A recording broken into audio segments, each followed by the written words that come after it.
Hi, guys. I had a great question from one of the members, and I really wanted to talk about it for a few minutes, even though I did reply to the message, but I thought it was a great topic. And we were talking about a strategy for, she was a projector, she's a projector, but a strategy when somebody responds to your piece of content, the follow-up strategy on that. So the strategy that is commonly taught, I'm not saying it's the only strategy, I'm also not going to say it's an effective strategy, and then most of you know here in this group that it's not, but still, let's talk about this. The strategy is that if you post something and people like and they comment, that you can then reply directly to everyone who commented or liked, and maybe ask them some questions and start a conversation, and then tell them about your course or whatever you're doing, your coaching. And the question was like, is it correct how do you listen to your strategy and authority in this? Because there are some people who probably are also the same type as you, and they're getting really great results with this. So is it limiting beliefs that I don't want to do this, or I don't feel like I should be doing this?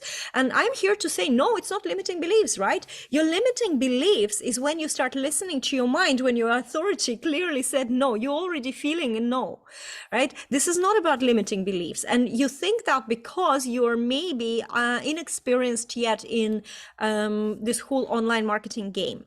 Here's a couple of points I want to make, and I just want to give a disclaimer, right? In no way I'm calling anybody out. Whatever I say, whatever it comes out, and maybe sometimes, I'm very straightforward, and I was told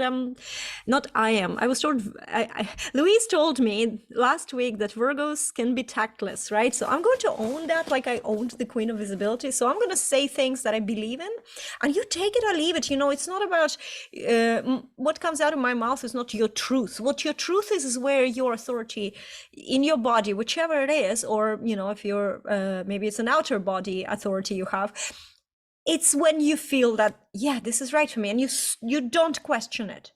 Because there is no one way, and there is also no the right way. Two people can do exactly the same thing. They could have exactly the same audience size and circumstances, and be exactly in the same place in their kind of when they started their business. One person gets loads of success, and the other one doesn't, and they have very similar design, for example, strategy, and for example, like a type and profile and whatever. Actually, I don't know if the profile, no, it doesn't matter. Sorry, I started talking out loud to myself. So it's not about that just because you're a projector that you can't or can do something, but it's about your strategy saying, or your authority saying, this is incorrect for you, like especially if you have like a splenic or sacral authority, which is in the moment telling you it's not correct. If you are an emotional authority, if it said no, it's an immediate no. You don't need to wait for a decision when it's a no, because your body contracted. It's the yeses you need to wade through your emotions to see if it's still a yes, right? So pretty much everyone in this world, kind of the no's, you kind of feel it, So when you're starting the business, here's the problem with the online business industry. I'm an expert on what doesn't work, right? The problem with the online business industry is that they try and tell you that you can create a business, have some sort of idea what you can do for people to make money, and then you put it out there. If you post, you slide into some people's PMs or DMs, and all of a sudden you have a business. Well, it doesn't work that way, right? Running a business and building a business, especially creating and establishing a business, is really, really, really, really, really fucking hard. And not every idea will land. And this is why in online business, there's no barrier to entry. You have a few money to spend on the website, on, hiring coaches, and, you have the money to do that. You can do that. That doesn't guarantee your business will survive, because it doesn't guarantee that your idea is a validated idea. Your idea is what is going to sell. Now, here's why I didn't say that what you're offering is not what people need, because with with the way to present it, right? The language, how you present it, how you frame what you are offering, most of the time you can massage the right people into wanting it, right? So this is what messaging and marketing is. It's presenting things in a way that's desirable. It's just what it is, right? But for that, you have to also yourself understand who this will benefit most and what do they want, and so then you can reframe what you're offering. And this is why there's loads out there. There's loads of products that are useless if you think about it, but they're selling, and they're making money because just the way they presented that you kind of want it. But it's really, really hard. There's no barrier to entry to start your online business, which means that there is somewhere down the line, like with evolution, it's all about survival of the fittest, right? It's all about survival of the smartest, of the most resilient. So down the line, because it's really hard to have a business, and definitely very hard to have a business that's a 6-figure business, 7-figure business. The stories of shooting up to success are 1 in 1,000. And we look at this one story and we're like, wow, this is possible. Yeah, but you ignored that there's 999 people who are struggling at the same time. So you can be that one person, but maybe it's not going to happen to you this quick. Like I know for me, yeah, by human design, I have a split definition. Everything is so long. It takes so long for me. And also I have this channel, 1648, which is a channel of talent, but it's not a talent you're born with. It's a talent of mastering something. The talent is developed by mastering something over time. And time is, in all caps, the most important ingredient in my journey. Sometimes understanding, and this is why I love human design, it's just to see what's right for you, right? And that gives you then the power to resist the noise of all those coaches who teach you strategies how to get clients that don't make human sense. Let's just call the bullshit, right? They don't make human sense. And even, yes, some people do it and some people get results, and they get results. This is like what network marketing has a lot of that BS strategies where, DMing into, and here's the idea they put in your head is that, out of 30 DMs, 29 will be a no, but there will be one that's a yes. But that's debilitating I don't want to run the business like this. And yes, a few years ago, I also tested and tried and even, recommended that you can connect to people. But what I didn't want, and yes, some people say, but what do I say? Why do people ask, what do I say? Why? It's not because they don't know how to do online marketing. It's because in real life, we just don't do that. But the real successful way of connecting to people and creating these relationships that people want access to you, they want your guidance, right? That's going to happen when you treat them like human beings that you respect. That's in my opinion. When you don't treat them as a number on your lead generation spreadsheet, how many DMs you sent. And this is why, even though you can absolutely try and it feels good for you, then do it. But always think about a person on the receiving end. So the question that we discussed was, maybe there's somebody who is actually really would love to get a message from me after they commented on my post. Well, I tell you this, maybe 1 in a million. Because we all know how we cringe. We always bitch about how people slide into our DMs and how horrible it is. I just got a message a couple of days ago, Juliette, happy upcoming birthday. What are you doing, in the next spin of the sun around the planet? And I'm like looking at this person. I'm connected with her for 5 years. I have never interacted with her, and I don't know who she is, and it's the first message. She's asking me a question that I don't even discuss with acquaintances. I might talk about it when I'm inspired with my daughter. Yeah, it's a question that's too deep, too private, too personal. I said, this is very forceful for a complete stranger. So actually reaching out, what are you going to say to a complete stranger when you're reaching out? Thanks for commenting on my post. This is 2023. We comment on each other's posts all the time. I definitely don't want anybody to slide into my DMs, because that will be the last time I commented on their post, and maybe on some other posts as well. So we're doing each other a disservice here, trying to create content that speaks to the person's situation right now, that we help with, right? That we should put all our energy into creating that content, because when a person reads or listens to the content that does trigger them. They will either go and binge on the other content, or when you have clear call to action, they will take that call to action.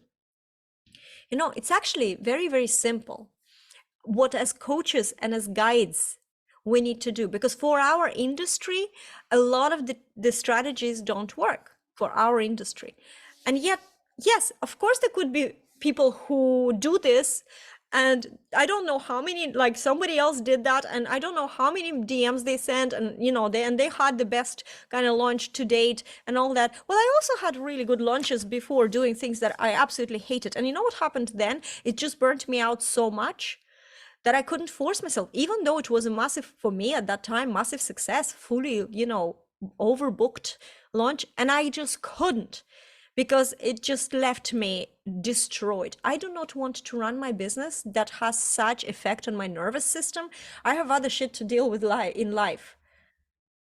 And so do you, right? And so I feel very strongly about this, because I feel like we have to take more trust more our inner guidance, you know. And human design offers this authority. And when if you're sacral splitting, don't overthink it, don't start questioning it, listen to your body. You have this so you can choose what's correct for you. Yes, it could be logically make sense, and you can even have proof that it's working, but it's not correct for you. And if you enter this, you will burn out. It will create situations where you will be more bitter or more frustrated or more angry. So at the end of the day, you know, following your inner truth is when you stop nonsense in this marketing, in this building your online business. This is what my experience. This is what I started when I came across human design, and I realized that I have this compass inside. I have this compass that says don't do it, and I trust it, and I don't do it. It doesn't matter that all these successful people, and I have so many that I connected, and I genuinely love them, and I can see that they're very, very successful doing this, and some of them are my type. So what? Just because we have similar type, that doesn't mean, especially projectors are so versatile. So there's a lot of other bots, you know, it's not just the profile and the type. So there is so many other factors that contribute to how we feel and what's our authority and all these other things, right? That would make what works for him or her, it would make it not work for me. I have to have my own truth. And when you start trusting yourself, even if you are, here's an example. Say, for example, that building an online business and looking for clients online, it's like walking in a completely dark room. And if you're trying to look into the darkness, yeah, you can't see. You just can't see. And you get scared and you start getting anxious and all these other things, you know, and it's a really traumatizing experience. But if you close your eyes, take a deep breath and listen to where your body takes you, listen listen to your own guidance. Chances are you'll like, you know, maybe you'll find a wall first, and maybe by the wall then you will find the door. You will not be scared because you trust yourself to take you to the first point of where your journey can then unfold in a nicer, more aligned way, where you can be calm, where you can enjoy what you do, and you can express yourself with empowerment. This is what I want for you. I'm not saying that I have all the answers, right? But I have one answer for you, is that listen to yourself. As long as you listen to everybody else because you think you're inexperienced, if you're in a dark room alone, you're also inexperienced in darkness. That doesn't mean that you can't close your eyes and trust your inner guidance to take you to the direction that you want. When I go shopping, I'm going to tell you the story. I go sometimes, I love actually thrift stores, because you can find very interesting pieces there sometimes. And I was practicing recently, and actually any kind of shops, what I practice, if there's a shop with a lot of stuff and a lot of aisles, I stand there and I close my eyes and I allow myself to be pulled, because I'm a splenic, you know, so I'm gonna almost like in the moment, I allow myself to just like turn to the direction. And I can't believe the last trip I had to we have this huge thrift store here, really, really cool, but it's massive. It's just really overwhelming. And the last trip I had, I bought so many really lovely pieces that I wear them all. I use them all. Sometimes you'll buy a bunch of pieces, then you just like give them to the charity because it's a lot of nonsense, because you didn't listen to where your guidance was. Yeah, you're just like listening to the monkey brain. but I didn't. And it's so interesting. So why can't we do that in life? And I do that in my business. I really go with my gut in my business. And yes, if I talk to a traditional business coach, how I run my business, they say, Juliette, you're crazy. Well, I am crazy, but I tripled the bank account, the amount I always had in the bank account in my business this year alone. And this was a hard year for me. But that happens because I stopped doing where I feel like I shouldn't be doing it. I just don't do it, right? I only do what I feel like I should be doing. And not that I should be doing, should is not the word, what I feel like in my body, right? My authority is in the moment, in the body. I follow my own inner guidance. That's why I love human design. And it's not about reading something and then that's it. You have to experiment with this. You have to take the authority and strategy so seriously in human design, because that will open all the doors for you. That will open all the doors. And also, if you're in your design, you have an open head and ajna. Remember, you will always double guess yourself. You will second guess yourself. Sorry. You will always not feel certain. So you have to learn to live with this uncertainty. The dark room analogy is for you. Rather than having a shiny object syndrome and jumping from one thing to another, thinking that they know better than you. No, you have still your authority. Yeah. Follow your own guidance. That's all I have to say. Okay, and thank you so much to you, you know who I'm talking about, for the question, because it's such an awesome, awesome topic. And I was able to really, really speak from the heart. So I really appreciate you. And I also look at you and I see that you could do it and you can do it, right? You really do. You are resilient enough. It will take time. I just want to kind of put you down and put your feet on the ground where you are designed to be. Right? So you don't expect fast results, and you also start seeing through the BS, because if it sounds like it's kind of strange or weird and you have to think, oh, are there people like this? It's already a no. So it's quite easy actually. All right, awesome. Bye.